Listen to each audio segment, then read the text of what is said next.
보면 볼수록 책의 세계에 빠져드는 책과 방랑자입니다. 전 시간에는 AI 시대 그리스인 조르바를 읽어야 하는 이유에 대해 말씀드렸었는데요. 이번에는 니코스 카잔차키스의 소설 그리스인 조르바를 읽고 제가 느꼈던 점과 생각을 담담히 전하려 합니다. 결론부터 말씀드리면 그리스인 조르바는 단순한 소설이 아니라 삶을 향한 열정적인 선언문입니다. 조르바는 행동하고 사랑하고 실패하고 다시 일어서는 자유로운 인간의 상징입니다. 아무것도 바라지 않는다. 아무것도 두려워하지 않는다. 나는 자유다. 이 문장은 작가 니코스 카잔차키스의 묘비 문구입니다. 저는 이 묘비의 문구를 처음 접하고 과거의 저한테 많이 미안해졌습니다. 왜냐면 나는 내 인생에 한 번이라도 제대로 꽃피운 적이 있었나? 나는 내 삶의 주인으로 살아왔나? 라고 스스로에게 질문했을 때 쉽게 답할 수 없었기 때문입니다. 여러분은 내가 하고 싶은 일을 내가 정해둔 시간에 내가 원하는 장소에서 자유롭게 하면서 살고 있나요? 하고 싶은 말을 참지 않고 하고 싶은 일을 미루지 않고 타인의 시선보다 내 인생의 심장박동에 귀 기울이며 살고 있나요? 저도 그렇게 생각만 할 뿐 실천에 옮기는 게 어렵다는 것을 압니다. 그래도 이 영상을 보는 시간만큼은 그리스인 조르바를 통해서 진짜 자유로운 삶이 무엇인지, 나의 남은 인생을 어떻게 살고 싶은지 한 번쯤 생각해보면 어떨까 합니다. 그럼 시작해볼게요.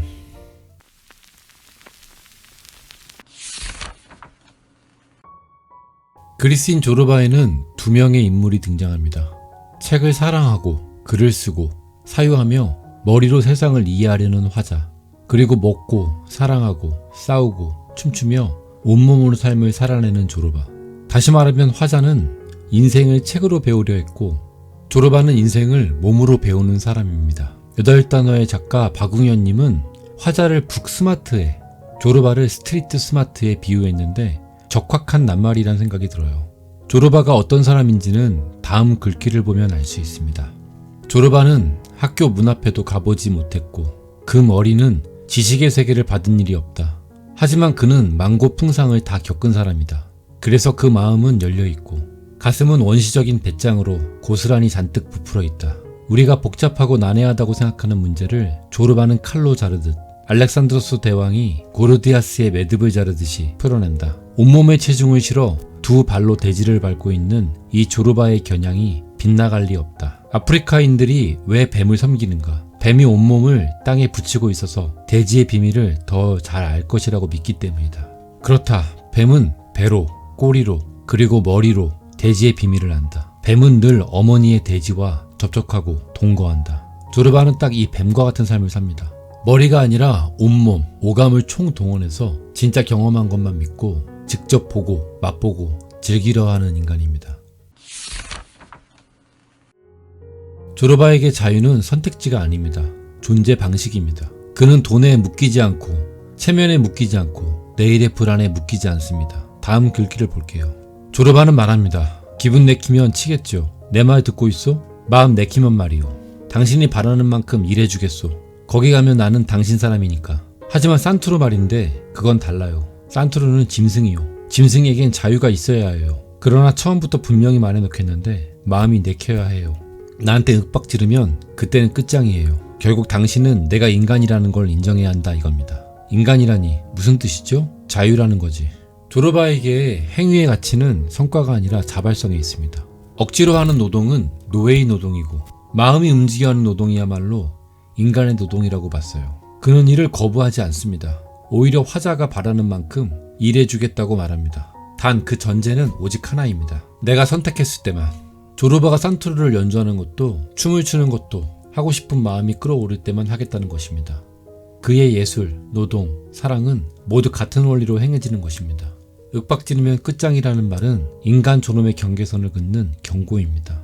명령받는 순간, 강요받는 순간, 도구로 취급받는 순간 그때부터 인간은 인간이 아니게 된다고 봅니다. 그리고 조르바가 생각하는 인간은 자유를 포기하지 않는 존재입니다.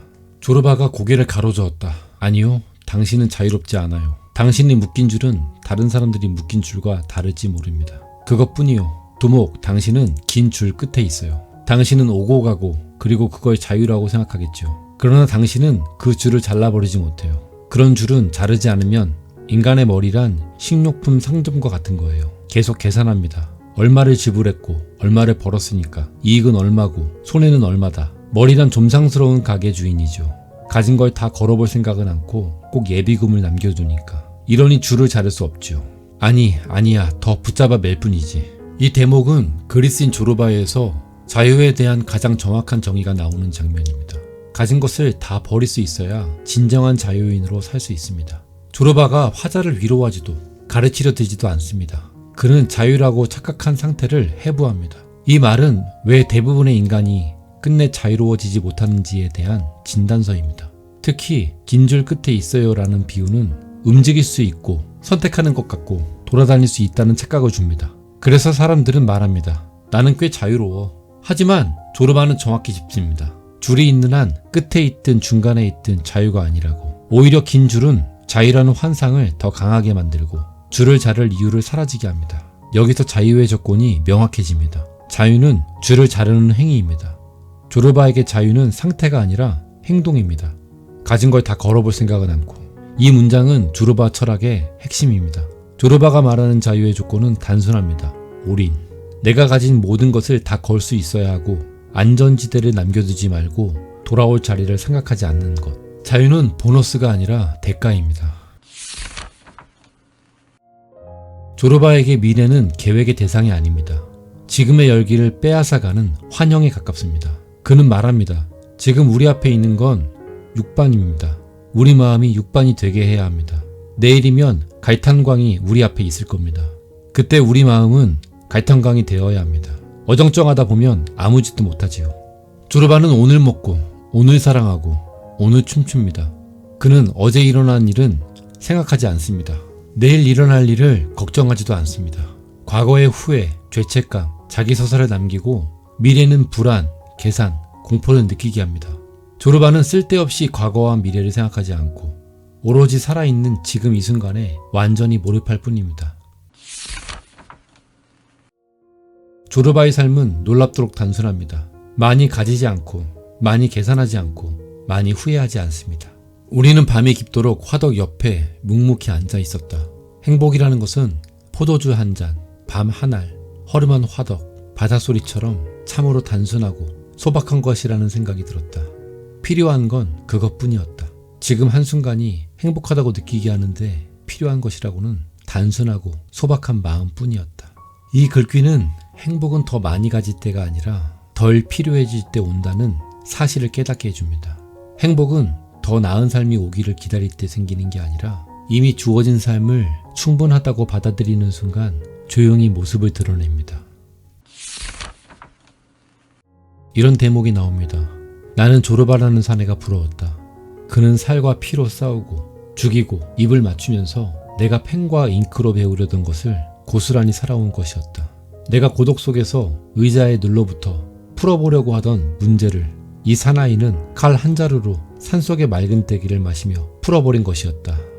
화자는 책을 사랑하고 사유를 사랑합니다. 그러나 조르바는 화자를 거의 조롱하듯 말합니다. 생각만 많은 인간은 결정하지 못하고 결정하지 못하는 인간은 살지 못한다고.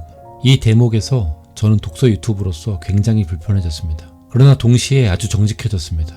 읽기만 하고 체험하지 않는다면 그 지식은 죽은 지식이기 때문입니다. 머리로 이해하려는 것보다 온몸으로 부딪히며 체험하는 삶의 지혜가 더 값지다는 점을 깨닫게 됐습니다. 인격으로서의 여자는 사라지고 젊든 늙든 아름답든 추하든 용모는 그의 눈에 보이지 않았다. 모든 여자의 뒤에는 위험이 있고 신성하고 신비스러운 아프로디테의 얼굴이 떠오르는 것이었다. 조르바가 보고 말하고 바라는 것은 바로 그 얼굴이었다. 오르탕스 부인은 덧없는 순간에 투명한 가면에 지나지 않았고 조르바는 이 가면을 찢고 영원한 입술에 키스하는 것이었다. 조르바에게 사랑은 특정 개인을 소유하거나 평가하는 일이 아니라 생명 그 자체와 깊이 연결되는 만남입니다. 모든 여자의 뒤에는 아프로디테의 얼굴이 있다라는 문장에서 조르바가 사랑하는 것은 오르탕스 부인이 아니라 그를 통해 드러난 생명의 신성한 얼굴입니다. 그래서 조르바의 사랑은 집착하지 않고 약속하지 않고 계산하지 않고 붙잡지 않습니다. 그는 순간을 살고 순간이 끝나면 놓아줍니다. 내 딴에는 자기 위안에 한 경지에 도달했답시고 한 번 과부 이야기를 꺼낸 적이 있다. 조르바는 그 긴 팔을 쑥 내밀어 손바닥으로 내 입을 막아버렸다. 닥쳐요. 그가 구겨진 목소리로 말했다. 나는 닥쳤다. 부끄러웠다. 진짜 사내란 이런 거야. 나는 조르바의 슬픔을 부러워하며 이런 생각을 했다. 그는 피가 덥고 뼈가 단단한 사나이. 슬플 때는 진짜 눈물이 뺨을 흐르게 했다. 기쁠 때면 형이상하게 채로 걸으느라 그 기쁨을 잡치는 법이 없었다. 이 글귀는 아무 죄 없는 과부가 마을 사람들에 의해 무참히 살해당한 후 조르바가 과부를 지켜주지 못했다는 죄책감과 상실감으로 고통을 겪는 상황에 대한 얘기입니다. 화자는 이미 일어난 일이다. 인생은 원래 잔인하다. 우리는 아무것도 할 수 없었다. 이제 넘어가자. 즉 그는 고통을 해석하고 정리함으로써 슬픔을 끝내려 합니다. 조르바가 분노한 건 화자의 말 그 자체가 아니라 말로 슬픔을 봉합하려는 태도입니다. 그에게 이 말은 이렇게 들렸을 겁니다. 이 고통은 이제 끝났어. 말로 설명했으니까 정리됐어. 화자는 슬픔을 생각으로 처리했고 조르바는 슬픔을 존재 전체를 겪고 있습니다. 여기서 말하는 사내다움은 고통을 회피하지 않는 태도입니다. 고통을 필터 없이 통과시키는 인간. 조르바는 슬픔을 분석하지 않고 의미를 붙이지 않고 교훈으로 만들지 않고 철학으로 승화시키지 않습니다. 그래서 그는 슬플 때는 누구보다 깊이 슬프고 기쁠 때는 누구보다 광적으로 춤춥니다. 이 장면에서 조르바는 과부를 지켜주지 못한 죄책감과 상실감을 어떤 방식으로도 해결하려 하지 않습니다. 그는 잊으려 하지 않고 정당화하지 않고 철학화하지 않고 의미화하지 않고 운명론으로 넘기지 않습니다. 그는 고통을 있는 그대로 껴안고 삽니다. 자신의 실패와 무력감을 평생의 상처로 끌어안고 슬픔을 제거하지 않고 인간됨의 일부로 받아들입니다. 그래서 그는 위대합니다. 유언이 끝나자 그는 침대에서 일어나 시트를 걷어붙이며 일어서려고 했습니다. 우리가 달려가 말렸습니다. 그러나 그는 우리 모두를 한쪽으로 밀어붙이고는 침대에서 뛰어내려 창문가로 갔습니다. 거기에서 그는 창틀을 거머쥐고 먼 산을 바라보다 눈을 크게 뜨고 웃다가 말처럼 울었습니다. 이렇게 창틀에 손톱을 받고 서 있을 동안 죽음이 그를 찾아왔습니다. 이 장면은 그리스인 조르바의 종결이자 완성입니다. 죽음이 그를 찾아왔습니다. 주어는 조르바가 아니라 죽음입니다. 이 문장은 이렇게 말합니다. 조르바는 끝까지 삶의 자리에 있었고 죽음이 그 자리에 도착했을 뿐이다. 그래서 이 장면은 비극이 아닙니다. 이것은 한 인간이 자기 삶을 끝까지 배신하지 않은 기록입니다. 조르바는 이렇게 말하는 듯합니다. 나는 살아있는 동안 한 번도 삶을 절반만 살지 않았다. 죽음 앞에서도 마찬가지다. 조르바는 죽음을 두려워하지 않습니다. 그는 죽음을 두려워하는 순간 삶은 감옥이 된다고 믿었습니다. 죽음은 삶의 적이 아니라 삶을 선명하게 만드는 배경입니다. 유한하기 때문에 지금이 중요해지고 언젠가 끝나기 때문에 오늘이 뜨거워집니다. 그리스인 조르바는 성공하는 법을 가르치지 않습니다. 부자가 되는 법도 안전해지는 법도 말하지 않습니다. 대신 묻습니다. 당신은 진짜 인간으로 살고 있는가? 조르바의 철학은 자유롭게, 단순하게 지금 이 순간을 불태우며 살라는 묵직한 메시지를 전합니다. 진정한 자유를 꿈꾼다면 더 늦기 전에 조르바처럼 미련 없이 살아보세요. 인생은 두 번 주어지지 않으니까요. 다시 없을 인생, 조르바처럼.